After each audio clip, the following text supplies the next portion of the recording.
Indian പ്രവാസി സമൂഹത്തിൻ്റെ വിദ്യാഭ്യാസ മേഖലയിൽ വലിയ വലിയ മാറ്റങ്ങളാണ് ഖത്തറിൽ സംഭവിച്ചുകൊണ്ടിരിക്കുന്നത്. കഴിഞ്ഞ കുറച്ച് നാളുകൾക്ക് മുമ്പ് ഈവനിങ് ഷിഫ്റ്റുകളിൽ ക്ലാസ്സുകൾ ആരംഭിച്ചു. ഇതാ ഇപ്പോൾ ഹോം സ്കൂളിംഗ് എന്നൊരാശയം കൂടി മന്ത്രാലയം ഇന്ത്യൻ പ്രവാസി സമൂഹത്തിന് നൽകുകയാണ്. ശാന്തിനികേതൻ സ്കൂളാണ് ഇത്തരം ഒരു ആശയത്തിലേക്ക് എത്തിക്കഴിഞ്ഞിട്ടുള്ളത്. ഏറ്റവും അധികം സ്വാഗതാർഹമായ ഒരു തീരുമാനം. നമ്മുടെ കൂടെ ഈ ഒരു ഹോം സ്കൂളിങ്ങിൻ്റെ വിശേഷങ്ങൾ പങ്കുവയ്ക്കാനായിട്ട് ഒരു സ്പെഷ്യൽ അതിഥിയുമായിട്ടാണ് ഞങ്ങൾ എത്തിയിട്ടുള്ളത്. തീർച്ചയായും ശാന്തിനികേതൻ സ്കൂളിൻ്റെ പ്രിൻസിപ്പൽ റഫീഖ് റഹീം അദ്ദേഹമാണ് നമുക്കൊപ്പം ജോയിൻ ചെയ്യുന്നത്. സാർ, ആദ്യമേ അഭിനന്ദനങ്ങൾ. തീർച്ചയായിട്ടും ശാന്തിനികേതൻ സ്കൂളിലേക്ക് ഒരു വലിയ ഉത്തരവാദിത്തമാണ് വന്നിട്ടുള്ളത്, ഹോം സ്കൂളിംഗ് എന്നുള്ള ഒരു ഉത്തരവാദിത്തം. ശരിക്കും എന്താണ് ഹോം സ്കൂളിംഗ് എന്ന് നമ്മളെ കണ്ടുകൊണ്ടിരിക്കുന്ന ആളുകൾക്കൊന്ന് കൃത്യമായി പറഞ്ഞു കൊടുക്കും. ശരിക്കും പറഞ്ഞാൽ UN-ന്റെ SDG എന്ന് പറയുന്നൊരു സാധനമുണ്ട്, സസ്റ്റൈനബിൾ ഡെവലപ്മെൻറ്റ് ഗോൾസ്, അതായത് എഡ്യൂക്കേഷൻ ഫോർ ഓൾ. അതിനെ തുടർന്നുകൊണ്ട് ഓരോ കൺട്രീസും അവരുടേതായ പോളിസികൾ രൂപപ്പെടുത്തിയിട്ടുണ്ട്. ഖത്തറിനെ സംബന്ധിച്ചിടത്തോളം എഴുതിയിട്ടുള്ള policy, no student should be left without education. That's it. That's the main thing. ഇതിനോടനുബന്ധിച്ചിട്ടാണ് ഇവർ കുറേ പ്രോഗ്രാംസുകൾ മുന്നോട്ട് വെക്കുന്നത്. അപ്പോൾ യഥാർത്ഥത്തിൽ പറഞ്ഞാൽ ഇവിടെയാണ് ശാന്തിനികേതൻ ഇന്ത്യൻ സ്കൂൾ മിനിസ്ട്രിയുടെ ഈ കൺസെപ്റ്റ് സിംഗ്രണൈസ് പോകുന്നത്. ഞങ്ങളും ഇതേപോലെ തന്നെ ആഗ്രഹിച്ചുകൊണ്ടിരിക്കുകയാണ്.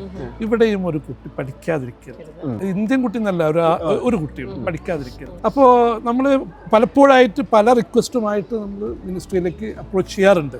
നമുക്ക് പിന്നെ വാതിൽ തുറന്നു തരികയാണ് ചെയ്യുന്നത് ഡിസ്കഷന് വേണ്ടി. അങ്ങനെ നമ്മൾ ഡിസ്കഷൻ ചെയ്യുമ്പോൾ നമ്മൾ മനസ്സിലാക്കിയത് ഇവിടെ ഖത്തറിൽ കുറേ കുട്ടികൾ ഹോം ബൗണ്ട് ആയിട്ട് ഇരിക്കുന്നുണ്ട്. കുട്ടികൾ റെക്കോർഡിക്കലായിട്ട് അവരുടെ പേരുകൾ സ്കൂളിലേക്ക് ചേർക്കാൻ പറ്റാതെ, TC ഇല്ല, മാർക്ക് ലിസ്റ്റ് ഇല്ല, പക്ഷേ ഏതോ കാരണങ്ങളാൽ അവർ ഹോം ബൗണ്ട് ആയിട്ട് പഠിപ്പിച്ചുകൊണ്ടിരിക്കുകയാണ്. അപ്പം ഈ കുട്ടികളെ ഒന്ന് സ്ട്രീം ലൈനിലേക്ക് കൊണ്ടുവന്ന് അവരെ റെഗുലറൈസ് ചെയ്ത് ലീഗലൈസ് ചെയ്ത് സ്കൂൾ സിസ്റ്റത്തിലേക്ക് കൊണ്ടുവരാനുള്ള മാർഗം നിങ്ങളുടെ കയ്യിലുണ്ടോ എന്ന് നമ്മളോട് ചോദിക്കുകയാണ്. നമ്മൾ അതിനെക്കുറിച്ച് പഠിച്ചപ്പോൾ സാധിക്കുമെന്ന് മനസ്സിലായി. നമ്മൾ റെഡിയാണ്. നമ്മൾ we are prepared to take up this project. അപ്പോൾ as a pilot project they have given us. അപ്പോൾ ശരിക്കും പറഞ്ഞാൽ പഠിക്കാതിരിക്കുന്ന കുട്ടികൾ, വീടുകളിൽ ബൗണ്ട് ആയിട്ടുള്ള കുട്ടികളെ നമ്മൾ പുറത്തേക്ക് കൊണ്ടുവരുന്നു എന്നുള്ളതാണ് ഇതിൻ്റെ ആശയം. പക്ഷേ ഇത് ഓൺലൈനിലൂടെ മാത്രമേ ഇപ്പം പ്രൊവൈഡ് ചെയ്യാൻ പറ്റുന്നുള്ളൂ. കാരണം സ്കൂള് ഫുള്ളാണ്, fully crowded. We cannot take even a single seat for that. അപ്പോൾ ഓൺലൈനിലൂടെ എങ്കിലും കൊടുക്കുന്നത് അവരെ സംബന്ധിച്ചിടത്തോളം it's a big opportunity, very big opportunity. But later if they want to come out of the school and to be stream, I mean to get admission in any other school, it is possible. Regular ക്ലാസ്സിലേക്ക് പറ്റും. പക്ഷേ അതുവരെ അവർക്ക് paper ഇല്ലാത്തൊരു പ്രശ്നം കൂടി ഉണ്ട്. അപ്പോൾ ഇതൊക്കെ നമുക്ക് ശരിയാക്കി കൊടുക്കും. മിനിസ്ട്രി കനിഞ്ഞു കഴിഞ്ഞാൽ പിന്നെ വേറെ എന്താ ഉള്ളത്? അപ്പോൾ യഥാർത്ഥത്തിൽ പറഞ്ഞാൽ സ്കൂൾ അപ്പോൾ ഒരു ലിങ്കായിട്ട് വർക്ക് ചെയ്യണം അർത്ഥം. ലിങ്കായിട്ട് വർക്ക് ചെയ്യുന്ന പറഞ്ഞാൽ parent, I mean the family and the ministry or the board. ഇതിൻ്റെ ഇടയിൽ നമ്മൾ വന്ന് നിന്നിട്ട് ഒരു ബഫറായിട്ട് വർക്ക് ചെയ്ത് ഇവർക്ക് ആവശ്യമുള്ളതെല്ലാം കൊടുക്കും.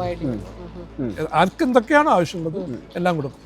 സ്വാഭാവികമായിട്ടും പാരൻസിനെ സംബന്ധിച്ചിടത്തോളം ലേണിംഗ് റിസോഴ്സസ് ആവശ്യമുണ്ടായിരിക്കും. പിന്നെ ഒരു teaching online sometimes they may require those kind of things. And ഈ ആക്ടിവിറ്റീസ് ഒക്കെ വരുമ്പോൾ അവരെ പാർട്ടിസിപ്പേറ്റ് ചെയ്താൽ ഒരു സോഷ്യലൈസേഷനും അവർക്ക് സംബന്ധിക്കും. അതും നമ്മൾ അനുവദിച്ചു കൊടുക്കുന്നുണ്ട്. Examination, online examination it's not at all reliable.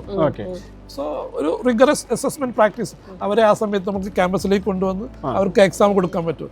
പരമാവധി എങ്ങനെയൊക്കെ ഇവരെ ഹെൽപ്പ് ചെയ്യാൻ സാധിക്കുമോ, all the ways we are trying to help them. This the general concept about this schooling. ഇപ്പോൾ ഇത് ഓപ്പൺ ചെയ്തു, എങ്ങനെയാണ് ഇതിൻ്റെ ഒരു റെസ്പോൺസ് എങ്ങനെയാണ് ലഭിച്ചുകൊണ്ടിരിക്കുന്നത്? പിന്നെ നമ്മൾ ഓപ്പൺ ചെയ്തിട്ടുള്ളത് just 2 days back. By that time that some trickling, I mean very few students are applying now because we have to treat them individually. കാരണം ഇൻഡിവിജ്വലായിട്ട് ട്രീറ്റ് ചെയ്തിട്ടില്ലെങ്കിൽ പല കേസുകളും വരും. പഠിക്കാത്ത കേസുകളെല്ലാം ഒന്ന് കഴിച്ചാലും ചിലപ്പോൾ അവർക്കൊക്കെ റെഗുലർ സ്കൂളിലേക്ക് പോകാവുന്നതേ ഉണ്ടാവുള്ളൂ.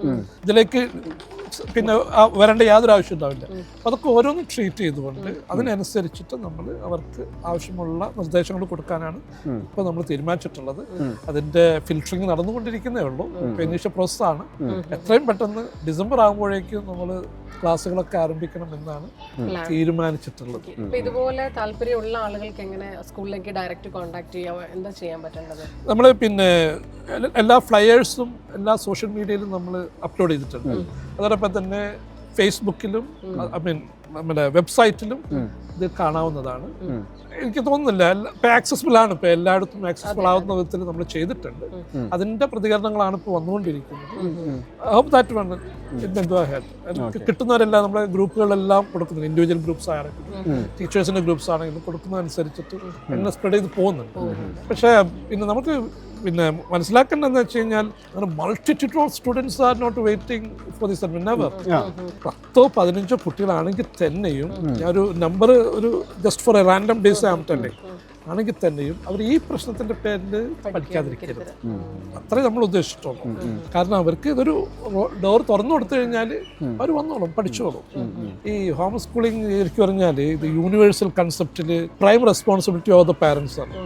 ഇപ്പോൾ US യൂറോപ്യൻ കൺട്രീസിലൊക്കെ പറഞ്ഞു കഴിഞ്ഞാൽ പാരൻസ് തന്നെ അവരെ അടുത്ത ലെവലിലേക്ക് എടുത്ത് അടുത്ത ലെവലിൽ യൂണിവേഴ്സിറ്റി ലെവലിൽ വേറെ ഹോം സ്കൂളിംഗ് ലോൺ നടത്തും. They don't have to bother about these certificates and all those things. Never.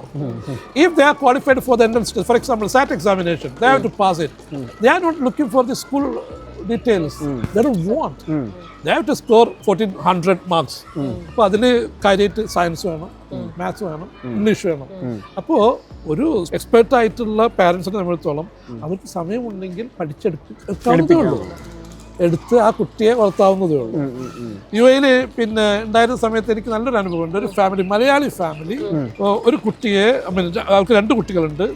അവരെ പഠിപ്പിച്ചുകൊണ്ട് കുറേ കൊണ്ടുവന്നു. പിന്നെ ഞങ്ങൾ കാണുന്നത് അവർ 2 പേരെ സെലിബ്രിറ്റി ആയിട്ടാണ്. സെലിബ്രിറ്റി എന്ന് പറഞ്ഞു കഴിഞ്ഞാൽ ഒരു വലിയൊരു ഫംഗ്ഷന് അവരുടെ ബുക്ക് റിലീസ് ചെയ്യാൻ വേണ്ടി കൊണ്ടുവന്നൊക്കെ. ഇതുവരെ ഒരു സ്കൂളിൽ പോയിട്ടില്ല. ബട്ട് ദർ പ്രസന്റേഷൻ, അത് പാരൻസിന് ഫ്ലെക്സിബിൾ ടൈം കിട്ടുകയാണ് അവിടെ. അവരോ their own timing, their own care, they know the way of learning of the student. So study habits അറിയാം.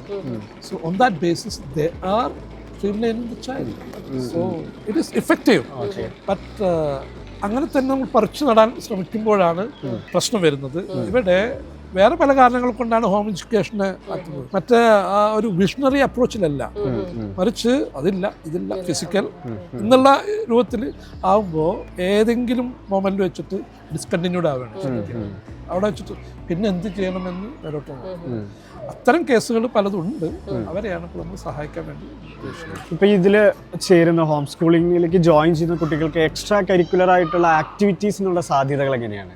അതാണ് ഞാൻ പറഞ്ഞത്. യഥാർത്ഥത്തിൽ പറഞ്ഞാൽ നമ്മൾ ഓരോ സ്കൂളും എക്സ്ട്രാ കരിക്കുലർ ആക്ടിവിറ്റീസ് ചെയ്യുന്നത് അവരുടെ ഇന്റർപേഴ്സണൽ സ്കിൽസ് വർദ്ധിപ്പിക്കാൻ, സോഷ്യലൈസേഷനും കൂട്ടാൻ വേണ്ടിയിട്ടാണ്. ഇത്തരം കുട്ടികൾക്ക് ഉണ്ടാവില്ല എന്ന് ഉറപ്പാണ്. അതുകൊണ്ടാണ് നമ്മൾ കുറച്ചുകൂടി കോംപ്രമൈസ് ചെയ്യുന്നത് നമ്മുടെ ഇതിൽ. ഈ ആക്ടിവിറ്റീസിൽ അവരെ കൂടി പഠിക്കാവുന്ന വിധത്തിൽ annual day, sports day, youth festival, competitions, carnivals, all these areas we are trying to bring them here to the campus. ഒരു പുതിയ ഫീലിംഗ് ആയിരിക്കും അവർക്ക്. But that will make big difference. തീർച്ചയായിട്ടും ഭയങ്കര എന്താ പറയുക, ഏറ്റവും സ്വാഗതാർഹമായ ഒരു തീരുമാനം. അതിലേക്ക് നല്ല റെസ്പോൺസ് ലഭിക്കട്ടെ, അർഹരായിട്ടുള്ള കുട്ടികൾ വരട്ടെ, അവർ പഠിക്കട്ടെ, അല്ലേ? ഖത്തറിന്റെ വിദ്യാഭ്യാസ കാര്യ മന്ത്രാലയം ആദ്യമായിട്ടാണ് ഇങ്ങനെ ഒരു പദ്ധതി നടപ്പിലാക്കുന്നത്. അപ്പോൾ അതിന്റെ ഒരു പൈലറ്റ് എന്താ പറയുന്നത് ട്രയല് നടക്കുന്നത് ശാന്തി നികേതനിലൂടെയാണ്. അപ്പോൾ എല്ലാവിധ ആശംസകളും സ്കൂളിനും മാനേജ്മെന്റിനും ടീച്ചേഴ്സിനും അറിയിക്കുകയാണ്. ഏറ്റവും വലിയ സക്സസ്ഫുൾ ആയി മാറട്ടെ, മറ്റു സ്കൂളുകളിലേക്കും ഇത് കൊണ്ടുവരാനും നമുക്ക് സാധിക്കട്ടെ. താങ്ക്സ്.